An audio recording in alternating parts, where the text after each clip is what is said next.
How's it going, and welcome to No Fun Allowed's guide series on Waterdeep Dragon Heist, a 5th edition module. And today we're going to take a voyage on the Sea Maiden's Fair. But before I go into any major spoilers, I must warn you that there will be spoilers. Some players do not watch this, but DMs don't want that added insight. Go ahead and stick around because we have a lot to cover. And here it is, the Maestro's Fall. So what's really unique about this individual chapter is we get insight on Jarlaxle, who is clearly the least villainous of all the villains. We have people that are doing deals with the devil, we have evil beholders, and we have evil clones. So we get a nice variety here, but Jarlaxle has a reason that he's going after that Stone of Galore and consequently that Vault of Dragons.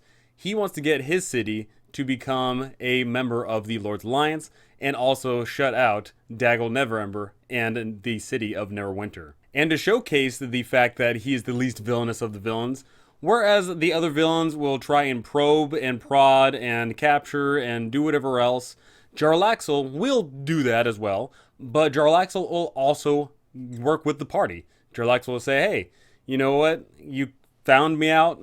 How about this? How about we get that Vault of Dragons together, and I'll give you 5,000 gold pieces of it. Oh, and if you give me that staff from the dragon, then hey, that'll be another 5,000. Of course, some people may not be happy walking away with only 5 or 10k out of a whopping 500,000. But, you know, some people will be willing to walk away with that, no problem. It really depends on the individuals and what they're expecting out of it. But let's take a look at what happens when we face up against Jarlaxle. Jarlaxle is an incredibly powerful force, not only by himself, but of course the fact that he has a humongous drow retinue on his side. But the thing to consider is drow can't be walking around on the streets because everyone's gonna make some assumptions, so he's trying to keep everything on the down low. And for that, all of the drow are currently in disguise, whether they be on the ship or they walk out into the world. If they are out in the world, they have hats of disguises, but if they're on the ship, they simply have these figureheads which cast an illusion spell on everybody.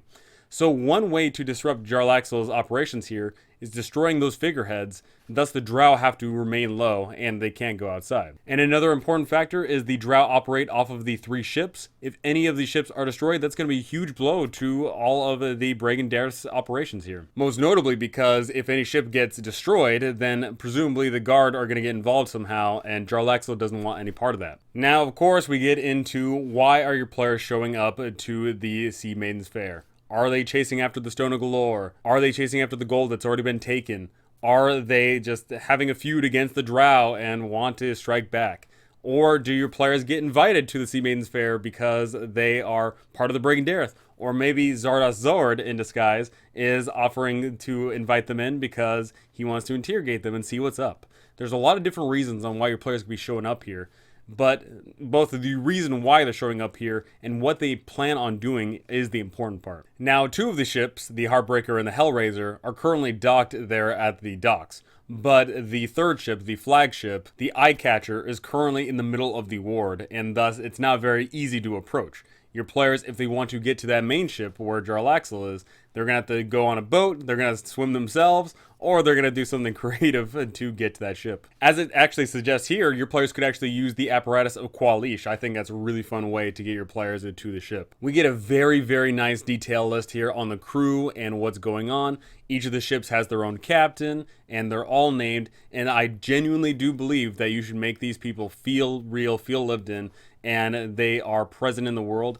And your players could get attached to these people if they only think that they are someone else, or if your players actually are on the side of the Brigandarth, then yeah, just have them be awesome companions.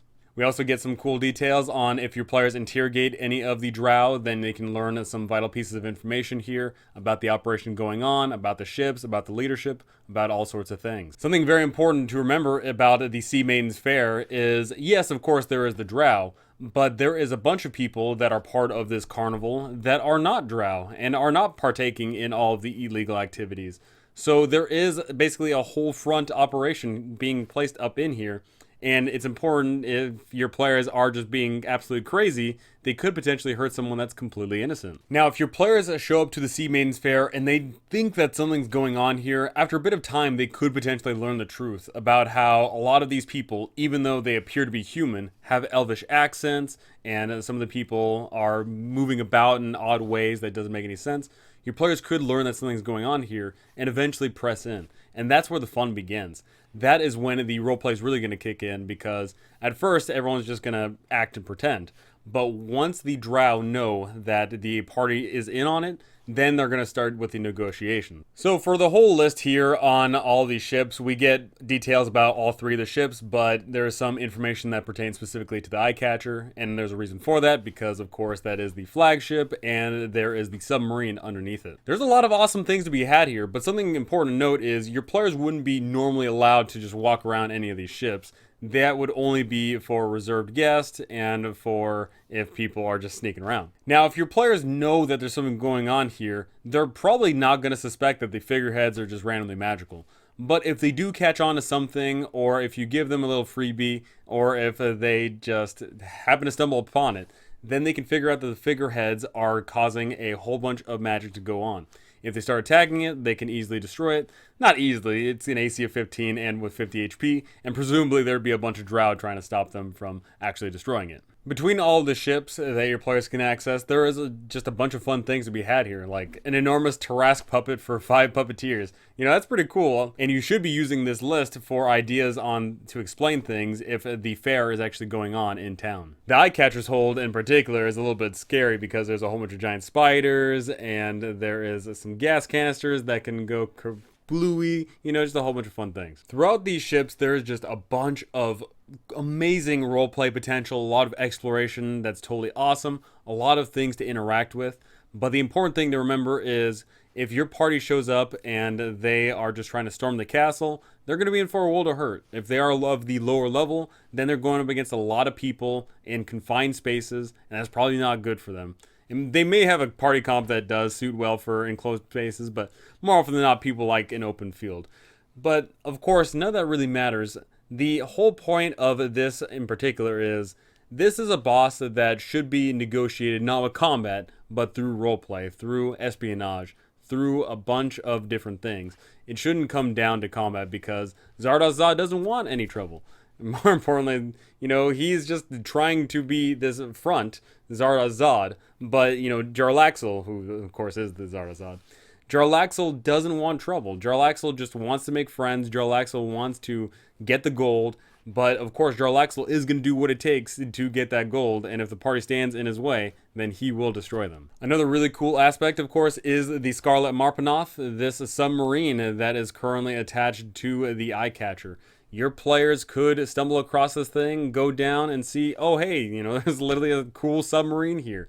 And I promise you, if your players figure out that there's this thing that exists in this world, a submarine, this is going to spawn future adventures to come. People are going to want to check out the submarine and go places and do things with it, right? And not only is it a submarine, there's also diving suits attached to it. So yes, you could absolutely run awesome underwater adventures after this is done, and it's going to work out perfectly. There's a lot of great things you can do with it. Looking through it, just more loot, more people to interact with, more fun things to look at. But once again, your players, if they're storming the castle at this point, they're probably tapped out because there's a bunch of drow here, including Jarlaxle, unless, of course, that there isn't. And we'll be getting to that in a moment. For the special events of this chapter, we get the friendly dragon. Zelefarn, a young bronze dragon, is lurking around and actually knows that there is a little submarine. Your players could have already met Zelefarn if they had been doing the quest for the Greyhands, and they could have talked to Zelefarn and been like, hey, you know, what are you doing here? So this could be an awesome chance for your players to interact with Zelefarn again, and of course they could learn some juicy details, and also get some swag. If your players search around the submarine and tell Zelefarn all about it, then they can get a whole bunch of gold and potentially find a spell scroll of Revivify, which is pretty cool. A really intriguing special event here, a night to remember. As your players are looking around Mistshore, that is when all of a sudden they're going to see some drow trying to slip on through, and your players could follow them. If your players do follow them, the drow are going to meet up with a one Laeral Silverhand and hand her a letter, then the drow are just going to run away. So your players could, of course, try and stop them, but the drow are probably going to be stronger than the party because they are a whole bunch of gunslingers, and they're just going to try and get back to the ship, or if they are completely hot on the tails, then they're going to try and run away somewhere else. But if your players just talk to Laeral Silverhand, then they can discover this cool letter. They can discover Jarlaxle's intentions. they can see that Jarlaxle is trying to get the gold and shunt out Daggle Neverember. But Laeral Silverhand doesn't really want that to happen. It could potentially happen, of course, because Daggle Neverember is a scumbag after all. But if it doesn't come to that, Laeral Silverhand is going to say, hey, you guys that just showed up here randomly, what do you guys think about all this?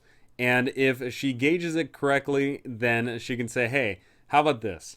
You guys get the gold from me, and then I'll give you 5,000 of that gold. That right there will put your party at odds, potentially. Your players may think themselves, okay, maybe we'll work with Jarlaxle. Maybe we'll work with the city. Maybe we'll just be out for ourselves. Maybe we'll be out for another faction. You know, I love the idea of just presenting all these options in front of your players, and they're just pulling out their hair saying, oh man, I want that gold, but all these people are offering is 5,000 gold. This sucks. And now for ways for your players to hop onto those ships just a little bit easier is the Day of Wonders Parade.